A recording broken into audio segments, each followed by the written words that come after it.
Hey guys, welcome to the study with Mayank. मैं हूं आपका मयंक। हम लोगों की यहाँ पर पीसीएस स्पेशल डेली जीके की सीरीज चल रही है। आज आपकी तारीख है 23 जुलाई।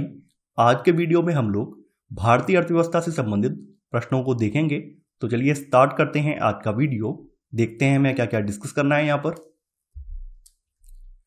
आज का पहला प्रश्न है, भारत में औद्योगिक विकास हेतु संयुक्त क्षेत्र का विचार किस औद्योगिक नीति प्रस्ताव में रखा गया? 1948 की औद्योगिक नीति में, 1956 की औद्योगिक नीति में, 1980 की औद्योगिक नीति में या 1991 की औद्योगिक नीति में? देखिए, भारत में औद्योगिक विकास हेतु संयुक्त क्षेत्र का विचार जो है ये 1956 की औद्योगिक नीति में रखा गया है। तो यहां पर आपका सही आंसर है पहले का बी वाला। दूसरा प्रश्न है आपका, निम्नलिखित पर विचार कीजिए। पूंजी निर्माण, वैज्ञानिक घटक, संगठन, तकनीक व नवाचार। देश की वृद्धि में कौन सा या कौन से आर्थिक तत्व हैं? यानी इनमें से देश की वृद्धि में कौन सा या कौन से आर्थिक तत्व हैं? देखिए, आर्थिक विकास के तत्वों में प्राकृतिक साधन आ जाते हैं, श्रम शक्ति और जनसंख्या आ जाती है, पूंजी निर्माण इसमें शामिल है, तकनीकी और नवाचार इसमें आ जाता है, पूंजी उत्पाद अनुपात इसमें शामिल है, इसमें संगठन शामिल है। संगठन का मतलब ये औद्योगिक संगठन जो है वो भी इसमें शामिल है। वहीं जो अनार्थिक तत्व हैं, यानी जो आर्थिक तत्व नहीं है, अनार्थिक तत्व हैं, उनमें सामाजिक घटक आ जाते हैं, धार्मिक घटक आ जाते हैं, राजनीतिक घटक आ जाते हैं, अंतर्राष्ट्रीय घटक आ जाते हैं और वैज्ञानिक घटक आ जाते हैं। यानी कि ये जो वैज्ञानिक घटक है ये आर्थिक तत्व नहीं है, बल्कि क्या है, ये अनार्थिक तत्व है। ये अनार्थिक तत्व है। तो यहां पर आपका सही आंसर होगा बी वाला, 1, 3 और 4। तीसरा प्रश्न है आपका, स्थापना वर्ष के अनुसार निम्न को बढ़ते हुए क्रम में व्यवस्थित करें।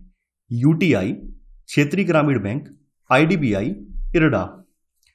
देखिए, यूटीआई की फुल फॉर्म होती है यूनिट ट्रस्ट ऑफ इंडिया, यानी भारतीय यूनिट ट्रस्ट। आईडीबीआई के बारे में आप जानते होंगे, industrial development bank of India. IRDA का मतलब आप जानते होंगे, insurance regulatory and development authority. तो यहां पर अगर यूटीआई की बात करें तो यूटीआई की स्थापना फरवरी 1964 में की गई है, यानी इसकी स्थापना फरवरी 1964 में की गई है। वहीं जो आपका अगला है इसमें क्षेत्रीय ग्रामीण बैंक। क्षेत्रीय ग्रामीण बैंक की स्थापना जो है 1975 में की गई, 1975 में की गई है।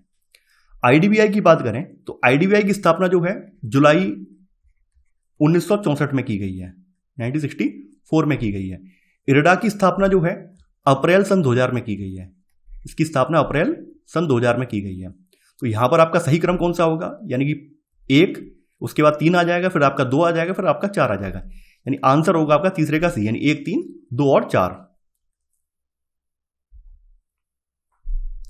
चौथा प्रश्न है आपका, निम्नलिखित में से कौन सा या कौन से असमानता घटाने का उपाय है या है? अर्थव्यवस्था का उदारीकरण, भूमि सुधार, करारोपण, न्यूनतम आवश्यकता कार्यक्रम। आपको यहां कूट की सहायता से सही उत्तर का चयन करना है। देखिए, यहां पर अर्थव्यवस्था का उदारीकरण को छोड़कर बाद बाकी तीनों, यानी भूमि सुधार, करारोपण और न्यूनतम आवश्यकता कार्यक्रम, ये तीनों ही असमानता घटाने के उपाय हैं। वहीं जो अर्थव्यवस्था का उदारीकरण है इससे असमानता बढ़ती है। वहीं जो आपका करारोपण है, करारोपण के अंतर्गत एक सीमा से अधिक आय होने पर कर लगाया जाता है ताकि असमानता कम की जा सके। तो यहां पर आपका सही आंसर होगा बी वाला, यानी कि 2, 3 और 4। पांचवा प्रश्न है आपका, निम्न में से कौन वर्तमान में भारत में ईंधन तेल की कीमतों का निर्धारण करता है? वित्त मंत्रालय भारत सरकार, तेल कंपनियां, संबंधित राज्य सरकार या उपरोक्त में से कोई नहीं? देखिए, वर्ष 2011 से ईंधन तेल की कीमतों का निर्धारण तेल कंपनियों के द्वारा किया जाता है। तो यहां पर आपका सही आंसर होगा 5वें का बी वाला। छठवां प्रश्न है आपका, निम्नलिखित कथनों पर विचार करें। साख सृजन भारतीय रिजर्व बैंक का एक महत्वपूर्ण कार्य है। उत्पादन स्तर में गिरावट सामान्य कीमत स्तर में बढ़ोतरी का महत्वपूर्ण कारण है। देखिए, यहां पर आपका सेकंड वाला कथन सही है। जो उत्पादन स्तर है इसमें गिरावट सामान्य कीमत स्तर में बढ़ोतरी का महत्वपूर्ण कारण है, ये बात बिल्कुल सही है। वहीं साख सृजन की बात करें तो साख सृजन का कार्य जो है ये बैंकों के द्वारा किया जाता है, ना कि केंद्रीय बैंक के द्वारा। यानी जो बैंक होती हैं वो अपने CRR और SLR। CRR का मतलब आप जानते होंगे कैश रिजर्व रेशियो, और SLR का मतलब होता है स्टैट्यूटरी लिक्विडिटी रेशियो, यानी सामरिक तरलता अनुपात। तो इनको मेंटेन करके अपना साख सृजन करती हैं। तो ये काम बैंकों का होता है, ना कि RBI का। तो यहां पर आपका पहला वाला कथन गलत हो जाएगा। यहां पर आपका केवल सेकंड वाला कथन सही है। आपका सही आंसर है छठवें का बी, केवल सेकंड। 7वां प्रश्न है आपका, भारत का पहला कृषि निर्यात सुविधा केंद्र कहां स्थित है? वाराणसी, नासिक, पुणे, लखनऊ।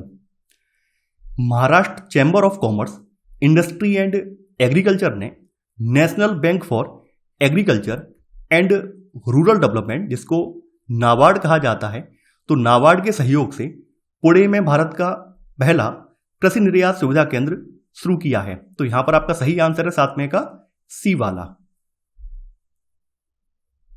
8वां प्रश्न है आपका, एडिशनल टीयर 1 बॉन्ड के संदर्भ में निम्नलिखित कथनों पर विचार कीजिए।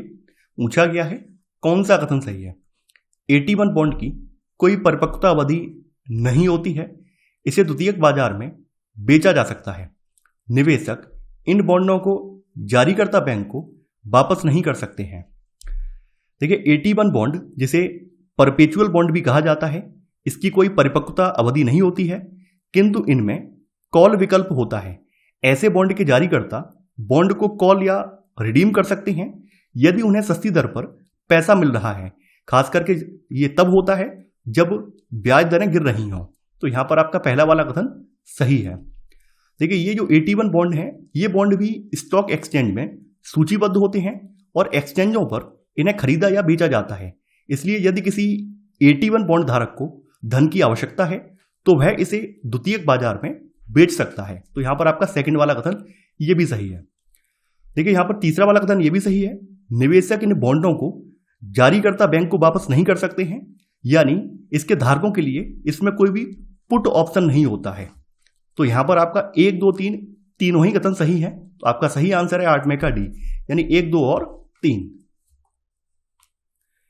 9वां प्रश्न है आपका, हाल ही में समाचारों में रहे अकाउंट एग्रीगेटर सिस्टम के संदर्भ में निम्नलिखित कथनों पर विचार कीजिए। पूछा गया है कौन सा कथन सही है? पहला है, यह गैर बैंकिंग वित्तीय कंपनियों का एक नया वर्ग है। यह वास्तविक समय और डेटा प्लांट के माध्यम से वित्तीय जानकारी साझा करने की सुविधा प्रदान करता है। देखिए, हाल ही में 8 प्रमुख बैंक अकाउंट एग्रीगेटर नेटवर्क में शामिल हुए हैं, जो ग्राहकों को अपने वित्तीय डेटा को आसानी से एक्सेस करने और साझा करने में सक्षम बनाएगा।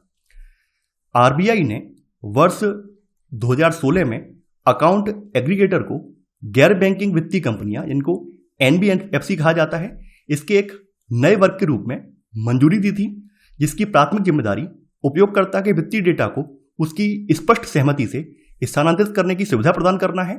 तो यहां पर आपका पहला वाला कथन बिल्कुल सही है। यह गैर बैंकिंग वित्तीय कंपनियों का एक नया वर्ग है। देखिए, यहां पर सेकंड वाला कथन यह भी सही है। देखिए, अकाउंट एग्रीगेटर का आशय एक ऐसे फ्रेमवर्क से है जो विनियमित संस्थाओं इनके बीच वास्तविक समय और डेटा ब्लाइंड से आशय है डेटा का पूर्णतः एन्क्रिप्शन से है। तो इसके माध्यम से ये वित्तीय जानकारी साझा करने की भी सुविधा प्रदान करता है। तो यहां पर आपका सेकंड वाला कथन ये भी सही है, यानी ये वास्तविक समय में और डेटा ब्लाइंड के माध्यम से वित्तीय जानकारी साझा करने की सुविधा प्रदान करता है। डेटा ब्लाइंड का मतलब क्या है? डेटा के पूर्णतः एन्क्रिप्शन से है। तो यहां पर आपका 1 और 2 दोनों ही कथन सही है। तो आपका सही आंसर है 9वें का सी, यानी कि 1 और 2 दोनों। 10वां प्रश्न है आपका, प्रीडेटरी प्राइसिंग के संदर्भ में निम्नलिखित कथनों पर विचार कीजिए। पूछा गया है कौन सा कथन सही है? यह उत्पाद कंपनियों द्वारा दी जाने वाली असाधारण रूप से कम कीमतों को संदर्भित करती है। लंबे समय में यह एकाधिकार की प्रवृत्ति को जन्म दे सकती है। प्रतिस्पर्धा अधिनियम सन 2002 के तहत इसे भारत में अवैध घोषित किया गया है। देखिए, प्रीडेटरी प्राइसिंग से तात्पर्य ऐसे असाधारण निम्न स्तरों पर वस्तुओं या सेवाओं के मूल्य निर्धारण से है, जिससे कि अन्य फर्म प्रतिस्पर्धा करने में सक्षम नहीं होते हैं, साथ ही उन्हें बाजार छोड़ने के लिए बाध्य होना पड़ता है। इसको एक एग्जाम्पल से देखेंगे, और इसका एक अच्छा यूनिक एग्जाम्पल अपने भारत में जियो टेलीकॉम है। आपको याद होगा जब जियो टेलीकॉम लॉन्च हुआ था तो शुरुआत के कुछ महीनों में ये फ्री था, यानी इसमें कॉल और डेटा बिल्कुल फ्री था। लगभग 6 से 7 महीने तक ये सर्विस फ्री मिली है। उसके बाद जो चार्जेस भी रखे गए हैं वो बहुत ज़्यादा न्यूनतम थे, यानी जो पूर्ववर्ती टेलीकॉम कंपनियों की दरें थीं उनसे ये काफ़ी न्यूनतम थे। पूर्ववर्ती जो टेलीकॉम कंपनियों की दरें थीं वो लगभग 250 रुपये में 1 GB डेटा मिलता था, और वो भी 1 महीने के लिए होता था। अब यहाँ पे लगभग शुरुआत में 400 रुपये में 1 GB डेटा मिलता, शायद 1.5 GB डेटा मिलता था, और वो भी 84 दिन के लिए होता था। तो आप समझ सकते हैं कि मोस्टली जो यूजर थे वो जियो की तरफ स्विच कर गए थे, जितने भी इंटरनेट यूजर थे वो जियो की तरफ चले गए थे। और ऐसे में जो अन्य कंपनियां थी, एयरटेल, वोडाफोन, आइडिया, इनको काफ़ी ज़्यादा नुकसान भी हुआ, और मजबूरी में इन्हें अपनी दरें घटानी भी पड़ी। उसका परिणाम ये हुआ कि इन कंपनियों पर लगातार कर्ज बढ़ता गया, कर्ज का दबाव बढ़ता गया, और ऐसे में आपकी जो वोडाफोन है और आइडिया है, इन पर तो इतना ज़्यादा कर्ज हो गया कि एंड में इन दोनों कंपनियों को मर्ज करना पड़ा। और ऐसा भी सुनने में आ रहा है कि आने वाले कुछ सालों में वोडाफोन और आइडिया का अस्तित्व भी खत्म हो सकता है। वहीं एयरटेल पर भी आज सबसे ज़्यादा कर्ज है। तो यहाँ पर आपका पहला वाला कथन बिल्कुल सही है। लंबे समय में यह एकाधिकार की प्रवृत्ति को जन्म दे सकती है। एकाधिकार का मतलब क्या होता है कि पूरा का पूरा बाजार किसी एक कंपनी का हो जाए। ये बिल्कुल सही बात है। जब जियो लॉन्च हुआ तो आप देखेंगे मोस्टली जितने इंटरनेट यूज करने वाले यूजर थे सब जियो की तरफ चले गए। तो ऐसे में इन कंपनियों के जो यूजर थे काफ़ी कम हो गए। तो ऐसे में ये बात निकल कर आती है कि लंबे समय में ये एकाधिकार की प्रवृत्ति को जन्म दे सकती है। तो यहां पर आपका सेकंड वाला कथन बिल्कुल सही है। देखिए, प्रतिस्पर्धा अधिनियम सन 2002 यह किसी भी प्रासंगिक बाजार में स्वस्थ प्रतिस्पर्धा को बनाए रखते हुए उपभोक्ताओं के कल्याण को सुनिश्चित करने का प्रयास करता है। इसलिए प्रीडेटरी प्राइसिंग को इस अधिनियम के तहत अवैध घोषित कर दिया गया है, क्योंकि इसकी तुलना बाजार में अपनी प्रमुख स्थिति के दुरुपयोग से की गई है। हालांकि इस अधिनियम के तहत अवैध है, लेकिन भारत में जो चीज़ें हुई हैं वो भी गलत नहीं है। यानी ये सब चीज़ें आपके सामने हुई हैं तो आप इसे झुठला नहीं सकते हैं। अधिनियम बना हुआ है, लेकिन फिर भी ये सब चीज़ें आपके इंडियन मार्केट में हुई हैं। तो यहाँ पर आपका 1, 2, 3 तीनों ही कथन सही है। तो आपका सही आंसर है 10 में का डी। तो ये था हमारा आज का वीडियो। आई होप आपको आज का वीडियो पसंद आया होगा। आप लोग इस वीडियो को लाइक और शेयर करना बिल्कुल ना भूलें। तो चलिए आज के लिए बस इतना ही। Thanks for watching. जय हिंद।